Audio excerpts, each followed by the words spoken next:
بسم اللہ الرحمن الرحیم۔ میں ہوں مدثر راجپوت۔ السلام علیکم۔ ایک مرتبہ حضرت جبرائیل علیہ السلام کو حکم ہوا کہ بنی اسرائیل کی بستی کو تباہ کر دو۔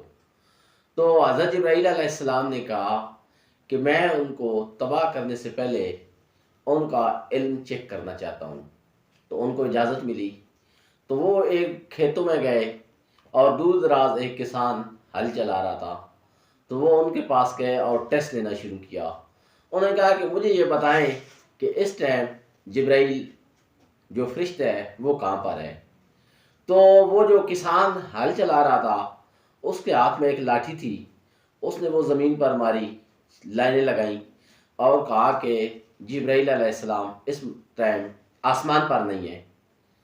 پھر دوبارہ انہوں نے وہ لائنیں لگائیں اور کہا کہ جبرائیل زمین پر بھی نہیں ہے۔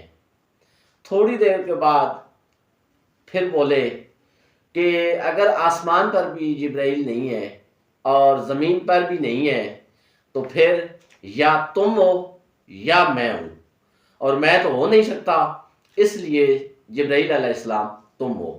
تو یہ اس قوم کا علم تھا، اور علم نجوم میں وہ اس لیول پر تھی۔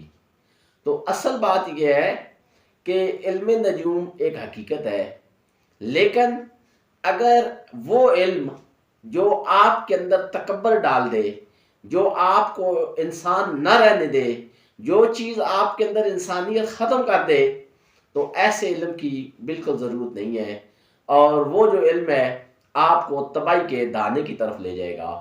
اس لیے کوشش کریں کہ علم حاصل کریں عاجزی کے ساتھ، اصلاح کے ساتھ، ہمدردی کے ساتھ اور تقوی کے ساتھ۔ اور اگر وہ علم آپ کے اندر غرور پیدا کر دے، تکبر پیدا کر دے، تو وہ علم آپ کے لیے نقصان دہ ہے۔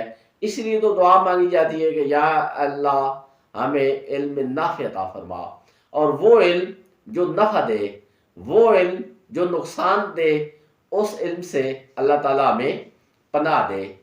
تو اگر آپ کو رسپیکٹ مل رہی ہے، اگر آپ کو دولت مل رہی ہے، اگر آپ کو اللہ تعالیٰ نے علم عطا کیا ہے، تو حقیقت جو ہے وہ یہ ہے کہ آپ کو اس علم کی قدر کرنی چاہیے، اور عاجزی جو ہے نا، عاجزی کو کسی صورت آپ کو نہیں چھوڑنا چاہیے۔ عاجزی انسان کے لیے ایک بہت اہم چیز ہے، اور عاجزی کے بغیر انسان کے اندر انسانیت داخل نہیں ہو سکتی۔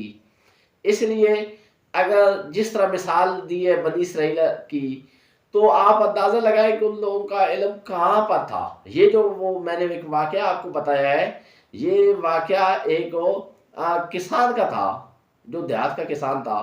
اگر اس کا علم اس لیول پر تھا تو آپ اندازہ لگائیں وہاں کے عالم کیا ہوں گے، وہاں کے ٹیچر کیا ہوں گے، اس دور کے مبلغ کیا ہوں گے۔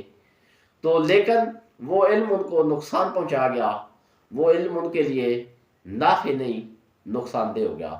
تو اللہ تعالیٰ سے دعا تو مانگنی چاہیے، رب زدنی علما، اے اللہ میرے علم میں اضافہ فرما، لیکن اس کے ساتھ ساتھ اے اللہ میرے علم میں اضافہ فرما اور مجھے وہ علم عطا فرما جو لوگوں کی بھلائی کے لیے ہو۔